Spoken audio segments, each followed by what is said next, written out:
Hi there, my name's Dave, and I really enjoy a glass of wine. And today is one of my favorite Italian grapes, Dolcetto.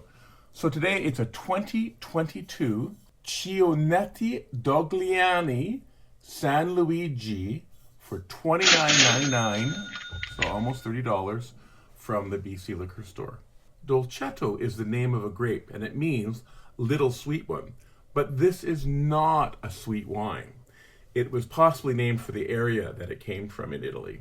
Was it from Italy? Well, some people think that the grape might have come from France, and other people think it came from the area called Dogliani, which this wine is actually made in. Dolcetto was considered by some an early market wine that was grown on less favorable plots of land and used to sell while the Nebbiolo and the Barbera, which was also grown in adjacent vineyards, was aging. Which is too bad, because Dolcetto is a lovely wine in my opinion.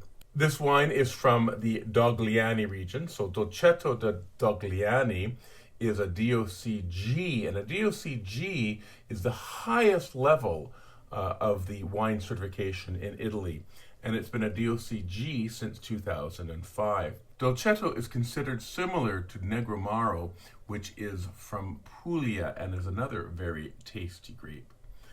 It's actually grown in the Okanagan by Moon Curser and Stag's Hollow, and I know that in West Kelowna, Ciobella is planting Dolcetto. In fact, they planted, I think, 3,000 plants just last month. So maybe in 5 years, we'll have some delicious Dolcetto from West Kelowna. As I said, this is from Dogliani, and Dogliani is in the Langa region of Piedmont in northern Italy. This wine is made by the Cionetti winery, and the Cionetti family grew vines previously and then moved to San Luigi Valley in the Dogliani in Piedmont in 1912. Vines vary every year, and I like it because this winery says that the wines that they make varies from year to year. Currently, they make Dolcetto, Nebbiolo, Barbera, and Riesling. Dogliani is a prime area for Dolcetto and is also the name of the local village. And San Luigi is an official cru of the Dogliani DOCG. So this particular wine was grown on the west side of the San Luigi Valley on a 15-hectare property. It was grown on ancient marine soil called marl and has sand and clay, but it's fertile on the surface, which gives it a kind of distinct flavor. The vines are around 35 years old, and the grapes were handpicked in September. In the winery, they were destemmed and pressed in stainless steel tanks, and then went through MLF, or malolactic fermentation, and were fermented on the leaves. I've got a couple different sources of what happened to the wine after that. One source says that the wine was aged in stainless steel tanks for a year, and the other said that it was aged in cement tanks and large barrels for a year. But it was aged for a year anyways. This is an organic wine, and approximately 30,000 bottles were made in 2022. It was, as I said, it was aged for 1 year and is unfiltered wine. This is, by the way, the least expensive Dolcetto at $30 available at the BC liquor store. And of course, it's Italian wine, so it goes great with Italian food like pasta and pizza. So let's try this 2022 Cionetti Dolcetto from the San Luigi Valley of Dogliani in Piedmont, Italy. Holy moly. Sorry.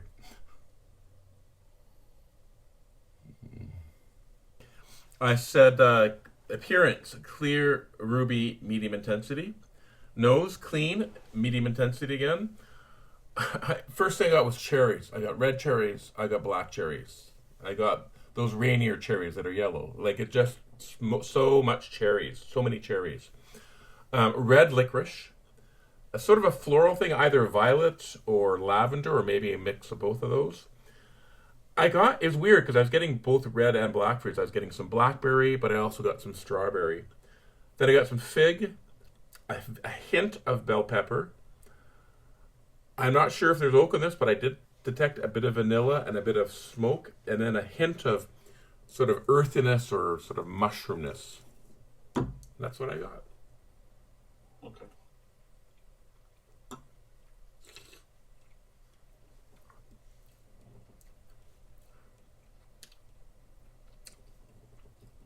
Well, I said dry, medium acid, medium tannins, medium body, medium alcohol, and it's 13.5, so it's right on that border. Medium plus intensity of flavor, and medium plus finish. I got both cherries again, red licorice again, blackberry, smoke for sure, and mushroom and earthiness. I also got a bit of a herbalness, maybe medicinal, but in a good way, like the medicine that you like to drink when you're a kid. And whetstones and flint, sort of a. There's something there that I really like that I didn't really smell, but I've tasted that I quite like. So sort of a whetstony, flinty taste. So I thought, okay, this is not overly fruity, but it's wonderfully balanced, and it's so food friendly. Like it's a 5-star food friendly for sure. I thought it has such a distinctive taste, and I thought this is what came to my mind. If you could make good wine from, like I don't like fruit wines except for grape wines. Like I've tried blueberry wines and peach wines and cherry wine, and I find them all, they taste like rocket fuel to me. If you could make a good wine from cherries, this is how it would taste, because it's got that cherry overtone, but it's wine, and it's really beautiful. Okay, so I said it's balanced, great length, intense, and complexity is okay. It's not as complex as some of the wines we had. But like I said, fruit friendly. Keith, I don't know about this one. I was thinking very good, maybe very good to outstanding. Like this was a really, really nice wine for me, especially with food. And I know all Italian wines are good with food, but this wine in particular, I can see it with so many different foods. It's got a lovely, lovely taste to it. If you are looking to book a wine tour of the Okanagan for this summer, and you're interested in a customizable, flexible, and completely private wine tour with a wine expert in the comfort of your own vehicle, please check out the link below in the comments.